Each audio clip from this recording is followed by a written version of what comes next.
కూడా చెప్తా ఉన్నాను. ఇవాళ ప్రైవేటీకరణ వల్ల ఎంత నష్టం జరుగుతుందని భారతదేశంలో వల్ల పెద్ద చర్చ జరుగుతుంది. ఇవాళ భారతదేశంలోనే పెద్ద చర్చ నిన్న తెలుసు మనకి.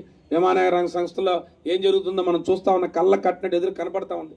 ఇవాళ దేశంలో రెండు ప్రభుత్వ విమానయాన సంస్థలు ఇవాళ భారతదేశంలో ప్రతి ప్రయాణికుడిని ఇవాళ భారతదేశంలో ఎవరైతే విమానం ఎక్కే ప్రతి ప్రయాణికుడిని ఇవాళ వీళ్ళు గుత్తాధిపత్యం చేస్తున్నాయి. ప్రభుత్వాలను గుత్తాధిపత్యం చేసుకున్నాయి, ప్రభుత్వాలను గుప్పిట్లో పెట్టుకున్నాయి. మేము చెప్పిన విధానాలనే ప్రభుత్వాలు ఆచరించాలి తప్ప ప్రభుత్వాలు మాకు ఆదేశాలు జారీ చేయకూడదని చెప్పడానికి కళ్ళ కట్టినట్టు నిన్నటినే చూసాం. ఇవాళ ఇండిగో సంస్థ ఇవాళ సుమారు లక్షలాది మంది ఇవాళ ప్రయాణికులు దోచుకోబడ్డారు. లక్షలాది మంది ప్రయాణికులు ఇబ్బందులు పడ్డారు.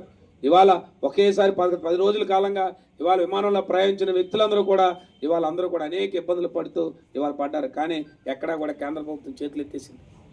ఇవాళ కేంద్ర విమానయాన శాఖ మంత్రులు మన ప్రాంతవాసి ఉత్తరాంధ్రవాసిని గర్వంగా చెప్పుకున్నాం, మన తెలుగువాడిని గర్వంగా చెప్పుకున్నాం. ఇవాళ మన తెలుగువాడు ఈ రకంగా మరి చేతకానితనంగా ఇవాళ మనవాడు ఇంత చేతకాని అయిపోయి ఇవాళ ఇలాంటి పరిస్థితుల్ని ఇవాళ ప్రైవేట్ రంగ సంస్థలో కీలుబొమ్మగా మారడం చాలా విచారకరం, చాలా విచారకరం. తెలుగువాడిగా సిగ్గుపడతా ఉన్నాం మేమందరం కూడా. ఇవాళ మీరు అంత ఉన్నతమైన స్థానంకి వెళ్ళారని ఆ రోజు మేము గర్వించాం. కానీ ఈరోజు మీ వల్ల ఇవాళ తలదించుకునే పరిస్థితిని మీరు ఈరోజు తీసుకొచ్చారు. దానికి కారణం ఇవాళ మీరు వచ్చి ఏదైతే ఇవాళ అనేక మంది చెప్తున్న సోషల్ మీడియాలో రకరకాల కవరేజ్ చేస్తా ఉన్నారు. ఇదేవి మంత్రి గారి సంబంధం ఉండదు, మరి మంత్రి గారి కేంద్ర విమాన శాఖ మంత్రి గాలిలో విమానం సంబంధం లేదండి, మరి ఏడు సంబంధం ఉంటుంది? ఆయన దేనికి సంబంధికులు?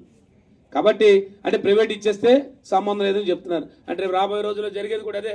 ఇవాళ కూడా మేము చెప్తా ఉన్నాం, ఇవాళ 17 మెడికల్ కళాశాల ప్రైవేట్ పరం జరిగితే, ఇవాళ జిల్లాకు మెడికల్ కళాశాల రేపు ప్రైవేట్ పరం జరిగితే వీళ్ళే ఈ జిల్లాలోని హాస్పిటల్స్ అన్నీ కూడా గుత్తాధిపత్యం చేసేస్తారు. వీళ్ళే కార్పొరేట్ చేసి కట్టెలు చేసేస్తారు, మొత్తం అంతా కూడా అసలు యూనియన్ చేసేస్తారు. రేపు పేదవాడికి కానీ మధ్యతరగతి కుటుంబీకుడికి కానీ వైద్యం అందాలంటే ఎక్కడికి వెళ్ళినా రేట్లే, ఎక్కడికి వెళ్ళినా ఎక్కడికి వెళ్తే అక్కడికి వెళ్ళి తగ్గుతుంది అనుకుంటే ఎక్కడికి వెళ్ళినా డబ్బు ఇచ్చే చేయాలి. వీళ్ళందరూ కలిపి ఒక యూనియన్ అయిపోతారు.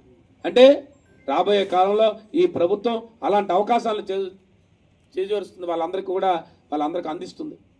కాబట్టే ఇది ఆల్రెడీ ముందు జాగ్రత్త తెలుసుకునే ఇవాళ జగన్మోహన్ రెడ్డి మంచి ఆలోచనతో ఈరోజు